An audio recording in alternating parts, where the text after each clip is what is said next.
you're within the sound of my voice, you're watching or listening to the Sterling Spin podcast.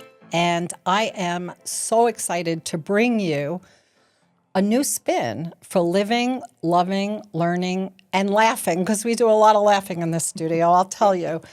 We have today a great program. I'm Liz Sterling, and I thank you for joining us because your presence matters. With me in the studio is Kathy Beekman. She's an artist extraordinaire, a renowned pastel artist, career coach for artists, which is very unique, and a creativity advocate whose luminous landscapes are captivating. From her studio perched high in the Colorado mountains at 8,600 feet above sea level, she creates stunning works entirely with her fingers, proving that art truly comes alive through touch and intuition. Her impact goes far beyond painting. Kathy's dedicated to helping artists to thrive. Right, artists to thrive. That's not what your mom told you, is it? She's a passionate believer in how creativity can enhance our brains as well, which is really what intrigued me.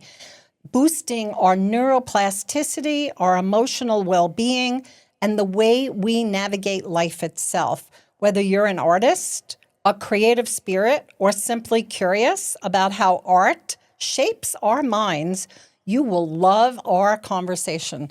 Kathy, welcome. Thank you. I'm impressed by a number of things that you do. I saw an ad that someone sent me, and the ad was about creativity and the brain. And I was like, I want to know more about this. And so I believe I found your phone number. I called and I left a message. And that's how this began. So tell us the rest of the story. That ad most likely came from Boulder County Arts Alliance, and I work with them a number of times a year, bringing the arts right in front of your face. Literally, I present to artists so that they can become their best selves in their art world. And I had created about 2 years ago, a presentation, the title and the description, but no content yet. I love it. It's like, just say yes. Yes, hoping someone would pick it up. I titled it Your Brain on Art, and that is what I imagine you saw. Yeah, I did. Your brain on art. And I was like, okay, I'm very interested in the brain because I'm interested in longevity. And so when I think of the brain, I think of being able to ingrain information into the brain so that it keeps that neuroplasticity, that brain being fluid and moving. So tell us, what's the content you created? The content I created is a hands-on workshop. It does involve a PowerPoint, and that's only to keep me on track. That surprises me. And it involves a little bit of neuroscience, though I'm not a neuroscientist. I am an artist, but my curiosity about how all of this works, meaning your brain, the way you touch things and why you might be attracted to touching something, listening, your nervous system, your emotions, all of that is built into the arts for us to enjoy and to experience. So when you were speaking and you were talking about the touch, you know, the word that jumps in my head is kinesthetic. I'm like super kinesthetic. I love to touch and feel things. And when they have different textures. Absolutely. I love that. I love, working with that because it stimulates me in some way. It like sends a message to my brain. It goes, oh, this is that. So you are a touch and intuitive artist. Is it really true that you don't use any paintbrushes? It's all done with your fingers? I would say anywhere to between 75 and 90% of my paintings are finger painted. So I absolutely need to touch. A nickname my husband has given me is the toucher. So I'm Lucky in. him. I know. I'll be in a department store and I have to touch all the clothes while I walk by. It's very hard for me at an art museum not to touch. Good thing they have the lines on the floor. Right. So Keep you back from getting too close. Yes, very tactile. I saw some of your artwork and I really love, check out kathybeekman.com. It's KathyBeekman.com because I want you to be able to like pause, take a look, see your artwork, which is on your website, which is really, really great. Because I was thinking to myself, like some of your landscapes, you're really into landscapes. You have very fine lines that are maybe done in black, and then you go and you fill them in with your fingers. You're working from some level of intuition. Mostly intuition. So I want to talk about that. Okay. What is it? How do you access it? Why is it important? And can you offer tips to our listeners so that they can access their intuition for creativity? Intuition, you might think of it as trying to describe what love is. Intuition it feels as though it's inside of you because it is, and deep inside of you. We often say, go with your gut. Right? What we're really saying is go with your intuition. We each have it. Not all of us access it as often as we should, and some of us don't know that we're accessing it. Some of us don't know how to access it. Accessing it is simply listening to yourself on a very primal level. Wow. So what's coming up for me when you say that are two things. One is create some quiet space in order to be able to listen, and then know that the listening may not be as loud as everyday narrator that goes on. Like I narrate everything all the time. I can't believe it. I'm like, oh, now I'm going to do this, and now I'm going to do that, and then I'm going to do that, and blah, blah, blah. But there's another quieter, almost whisper that will say, and remember, this is a good thing for you to do. Take that time to stretch in the morning before you get up and go. And I'll be like, oh, you have to listen to hear that. You do. That's the intuition. That quiet that you're talking about with art making, you can be creating fine art, you can be creating music, you can be crafting, anything to do with creating, let's just say. You do need quiet, especially when you're going to be sitting down at a table with just yourself and let's say a piece of paper and a pen. And there's that blank paper. What am I going to do with it? Doodle. Doodle is so good for us. Doodling is so good for us. It really is. Yes. It makes our brain light up. It's interesting because when I take notes, like if I'm talking to someone and we're, having a conversation, not only do I doodle, but I never go across the page. I always go like from the top left to the lower right. I'll throw a few words here. I'll throw a few words there. My producer knows because we were working together earlier in the week. And I said, oh, would you like the paper? And he looked at it. He's like, how could I understand that? And I'm like, well, this is this part and this is that part and this is, and the conversation was all over the paper, those little itty bitties. And I hadn't really thought about that until you just said to take out the paper. And then it's like, oh, I don't like to go across on paper. I like to do it like all over. So does that mean I'm ADD or something? I'm getting nervous. No.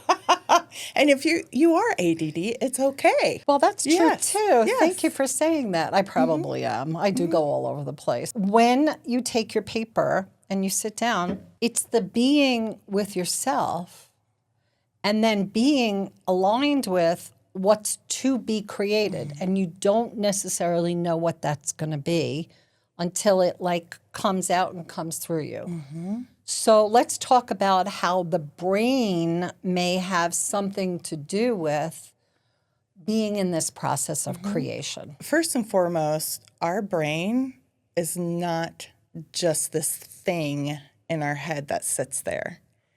It's an organ. and it grows. When I say it grows, it's not growing out this way, though some people might think their brain is that big and continues to grow. What is really happening are these neurons in our head, in our brain, begin to fire under certain circumstances. One of those circumstances being learning. When a neuron fires and attaches itself to a synapse, that synapse is either sitting there before being touched and is weak. Once it gets touched, it becomes strong. Wow. It's like in a car, when you've got that spark and then the spark will make something else move or happen. So you're talking about sparking the brain. So I'm just going to make an assumption that this is the content part of the workshop that you were doing. It was called Your Brain on Art. You made the title and you proposed it to various different organizations, but you didn't have the content. So you studied to learn about how the brain and creativity work? I did. I knew a little bit about it. I wanted to know more. I am a very curious person. I want to know how things work. And then you go down that rabbit hole, right? In learning and researching, which, oh my gosh, I love. I discovered that one of the things that does happen with art making is that we go into a meditative state.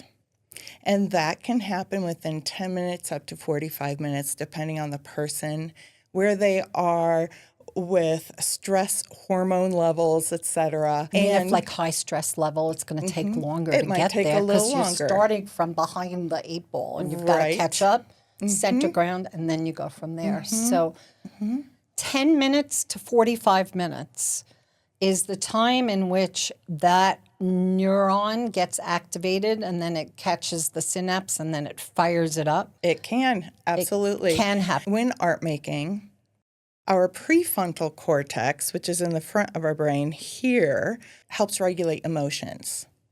That lights up. We tend to go into a quiet state of mind, aka meditation, when we are just with our art making. We don't let anything else around us affect us. We become one, if you will, with that canvas, with that clay, with that instrument. It's a very zen, very beautiful feeling. And I've always wondered, what the heck is this? So being able to research it and figure some things out doesn't make me a scientist, but it does make me a little more intelligent. I can speak to it now. Actually, it makes you what they call whole brain. Yes. So you're a whole brain person in that you have that research and that thinking, and then you also have the art and the expressive. And one of the ways you've put it together is to be an art career coach, which I find very interesting. And I think I'm going to hold that on the side for a minute or two, because as I'm listening to you, I'm like, I want to do that. I want to fire those neurons. I want to create that meditative and that Zen life. I want to become one with creating something. So where do I start? I don't think of myself as being artistic. My mother told me, you don't have creative bone in your body, Elizabeth. I mean, she didn't know, but she was an artist. And I would draw and she would be like, nah. But when I found out I don't have to draw pictures of perfect things, I can draw abstract, I can do. So I've dabbled a little, but I'm very far away. And maybe somebody is far away and they want to tap in, or maybe somebody is like, what can I do? So I'm going to be at where can I start? Start with that piece of paper. We have scraps of paper at home. I'm getting nervous. Don't be nervous. I just want to back up here for just a moment. As humans in today's society, a generation like ours. I feel very connected to you. Oh, I love that. Don't you, when that happens? Yeah, I Yes, do. I feel a kinship. I like it. Yeah, it's nice. I've just got new glasses. They're the same color as yours, although I only need them for distance. And I'm looking, you're wearing an opal and I'm wearing an opal, and you chose like a light color and I'm wearing a light color, and we didn't know. And our hair is like similar. And I'm like, this is uncanny. It is. It is. So, and how many minutes did we speak on the phone when you called? Wait a second, let's go back for a second. Because I answered an ad, and by leaving a phone message, I'm like, would you give me a call because I'm interested in what you're doing? I think you called me back like 2 months later. It was, I think, a month, maybe at the most. That's because I was traveling. I was very busy, so I felt like 2 months. Yeah. So you called me and you got on, and I'm like, you're like, it's been a while since you left a message, but I knew immediately. And did we spend 5 minutes? 7 tops. Yeah. And I'm like, you're interesting. I want to know more about you. Would you come into the studio? But normally I would have said, would you like to meet for coffee? And you live high in the mountains, which is really beautiful. And it took you a good amount of time to drive to the studio. So I want to say thank you for that. And my even pleasure. that was like an intuitive, this is good. This is a go. We connected on that level. Felt good. But you see what I did? I distracted you from the conversation. I noticed. Where I said nervous. So you said, let's go back for a minute. I want to go back All for right, a minute. we're going back. So, can we hold for 1 minute? Yes. Just so that I can thank you, the listeners, the viewers, for being here, for watching the Sterling Spin podcast. How truly grateful I am. And now I'm going to ask something of you. Please subscribe. Subscribing means that you like what you're hearing. That's all it means. And if you want more, you can hit the bell, because the bell will notify you that we have dropped another show, which comes out every single Sunday. New show every Sunday. So please join us. Thank you so much for subscribing, helping us to grow. And speaking of growing, we're growing now. Inviting sponsors who love what we're doing, who want to stand behind us and support us. I'm really excited to welcome our newest podcast sponsor, Julie Furman and Cupid's Coach. Julie is one of the most respected matchmakers in the country, with over 1,400 matches and a real gift for helping people find not just dates, genuine love and lasting love. Whether you're ready to meet someone special, or maybe you really just want some expert guidance on navigating the dating scene, Julie's personalized approach, I'd call it a game changer. You can learn more and start your journey and see where love takes you. And we'll have more information for you by contacting me at sterlingspin@gmail.com. Also, you may have a story, something of human interest, something that you think is important for other people to know. Just email me, again, sterlingspin@gmail.com, and I will get back to you, because I am grateful for you, and I thank you so much for being with us. And Kathy Beekman is with us in the studio, and she joins us today, and we're going to go back We're for going to just go back a moment. to about 12, 13 years old. That is when many of us stop creating. And I'm talking about art making. And this can be for many reasons. 1, it's not cool anymore. 2, it's not offered in school anymore. 3, we have other interests that are getting in our way. The art making stops, therefore our growing within art making comes to a halt for a while. It's still there. We all have it. And so you can do this. In my particular case, I had a really good close friend, like my bestie. And so what happened was I watched her draw pictures of horses and animals and people and, backgrounds that were really beautiful.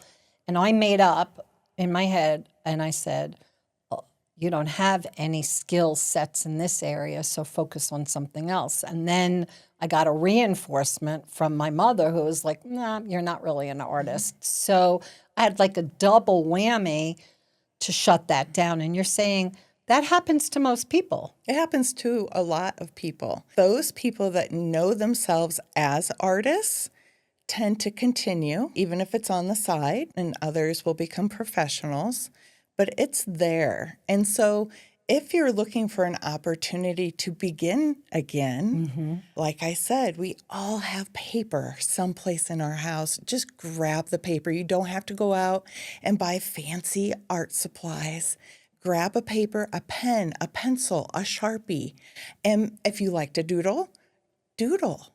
If you like to draw little circles within circles within circles. I do. I like to do that too. Do that. Yes. Because it has so many benefits for us in regards to chemicals and hormones that are released. When you were saying it, I was actually experiencing it and I felt a lot of joy. I'm just remembering I bought these really nice pens and paper and a book on color. And I was like, oh, yeah, I'm going to do that. And I ended up giving it as a gift to someone. So it's like I have the intention. And so, all right, just start with paper. That's all it takes is just start with a piece of paper and then see where you go from there. Creating has obviously helped you to be what I'm surmising is a peaceful person and a balanced person. Do you get out of balance? Oh, I sure do. Oh, good. I'm so glad to hear that. Thank you very much. And when you get out of balance, do you like have to pull yourself back and do you use art to do it or are you using other methods and what are those? A mix. It's absolutely a mix. I will say that, and I'm not alone in this because I ask nearly every artist that I come across, do you feel this too?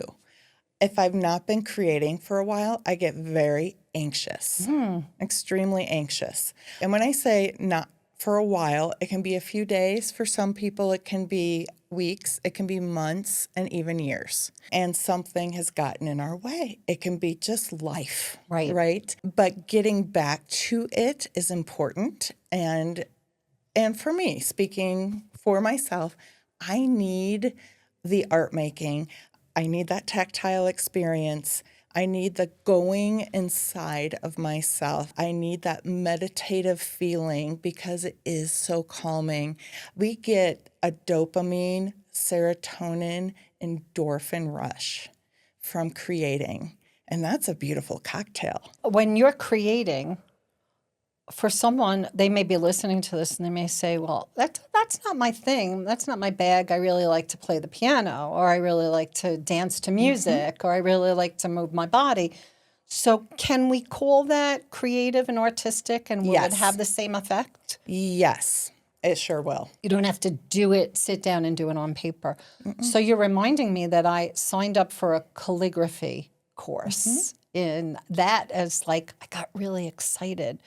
I remember years ago, I had a wonderful teacher, and I had hit like writer's block.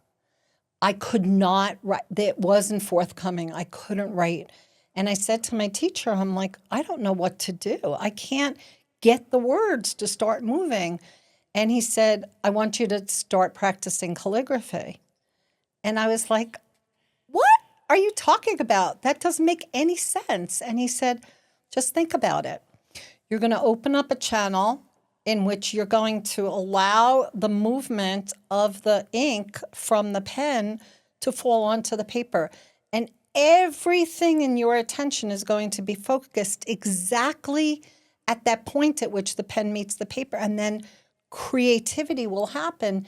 You now become an open channel for insight, inspiration, information to start coming through you again. And it actually worked. Oh, yay. He was good. I know. But I looked at him like, what? I'm going to do calligraphy? That's like, didn't make. So it works. So I know what you're saying really works. And it's really about carving out. What we used to say is when you're looking at your schedule, put in you time. Have white space. Don't have everything filled in.